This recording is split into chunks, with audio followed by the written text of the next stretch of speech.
Bonjour et bienvenue dans Mange mon Geek, l'émission culinaire pas comme les autres. Mange mon Geek, l'émission qui nourrit ceux qui se nourrissent de jeux vidéo. Tu te nourris de jeux vidéo et de télévision, tu manges comme une merde, je suis là pour sauver ta vie. Ne le prends pas mal si je t'insulte, je peux me le permettre car c'est la télévision française. Aujourd'hui, nous allons voir comment faire un poulet au coco, ce plat qui vient d'Asie ou de Limoges. Allons tout de suite au fourneau, Jean-Louis. Ok, nous voilà dans la cuisine, là où tout se passe, là où j'ai été conçu sur cette table. Alors, quand on est un vrai chef cuisinier, en fait, on met un tablier vachement viril. Et par contre, quand on est un cuisinier jeune et qu'on fait des émissions de cuisine un peu jeunes, il faut toujours mettre son tablier façon hip-hop. Donc, on va faire un poulet au coco. Pour ça, il faut que tu achètes 2 filets de poulet. Il faut un oignon, du gingembre, du lait au coco, du riz et des noix de cajou. Et beaucoup d'amour et de tendresse, bien sûr. Ok, maintenant on va faire les émincés de poulet. Alors pour faire des émincés de poulet, c'est très simple. Il faut prendre un couteau et une main droite. Tu vois, on fait, c'est simple, on fait des émincés. Alors grosso modo, il faut faire de la taille d'un petit doigt. Très bien, j'ai fini de couper le poulet. Maintenant, je vais couper un oignon. Ah, j'ai un morceau de poulet sur le doigt, ça fait pas très professionnel. Enfin, c'est toujours mieux qu'une crotte de nez. Donc maintenant, il faut couper un demi-oignon. Parce que là, je fais pour une personne, sinon tu fais un oignon en entier. Maintenant, il faut mettre la poêle sur le feu. Donc voilà, alors il faut attendre que la plaque soit chaude avant de mettre de l'huile. Donc pendant ce temps-là, je vais couper vite fait l'autre demi-oignon. Parce que moi, il y a un truc que j'adore, mais moi en cachette, je mange des demi-oignons, quoi.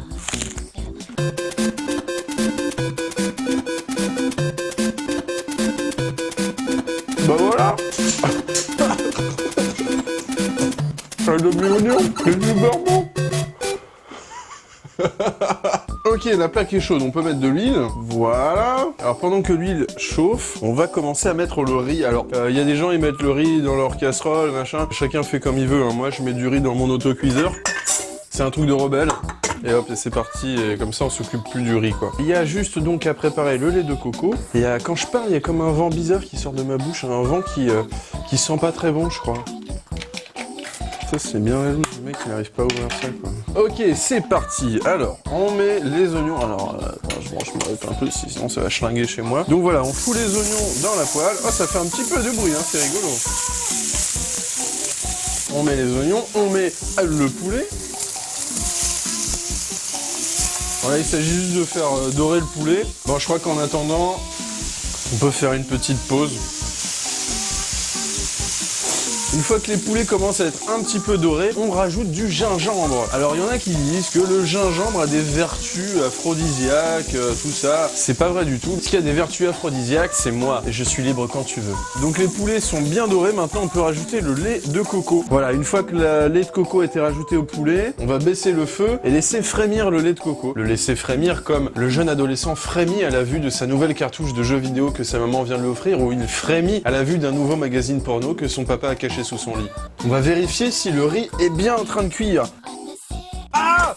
Ok, c'est au tour des noix de cajou d'entrer en jeu. Alors, on rajoute tout simplement les noix de cajou dans le mélange. On touille un peu, on laisse la mixture se faire. En attendant, on peut s'occuper de sa petite amie.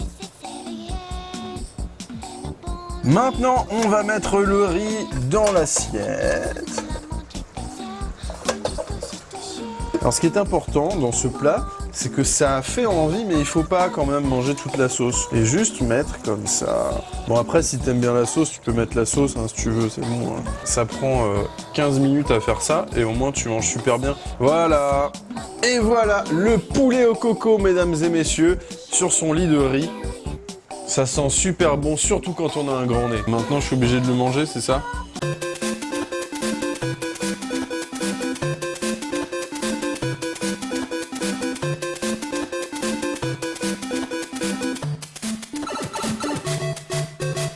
Et voilà, Mange mon Geek, c'est terminé pour aujourd'hui. J'espère que vous avez apprécié cette recette du poulet au coco. Et surtout, j'espère que ça vous a donné envie de passer au fourneau ou passer à la casserole, comme on dit dans le milieu de la cuisine. J'espère vous retrouver dans 15 jours pour un nouveau numéro de Mange mon Geek. En attendant, Ah putain, il faut une vanne de fin, là.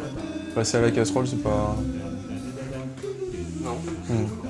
Quant à moi, je dois te laisser, tu as pu voir en début d'émission que j'adore bouffer de l'oignon, mais je dois filer parce que j'ai rendez-vous à un cosplay, parce qu'il paraît que dans les cosplays, on peut se faire péter la rondelle.